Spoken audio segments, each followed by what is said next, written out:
সম্মানিত দর্শক, আসসালামু আলাইকুম। এটা আজকে আনাইলাম ভাই। এটা হচ্ছে আপনার ভিয়েতনামি বড় মালটা গাছ। এই যে আমরা দেখেন এতে দুইটা ফলসহ এই গাছটা আমি আনাইলাম। কিন্তু আমরা এখন আইনা কোথায় রাখলাম?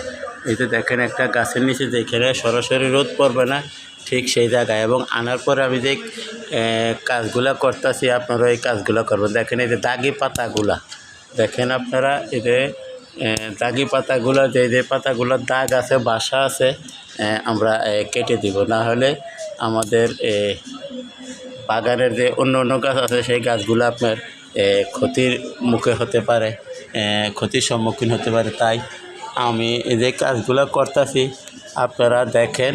আপনারা এইভাবে নার্সারি থেকে গাছ কিনে আনার পরে যে দাগি পচাগুলো, যে পাতা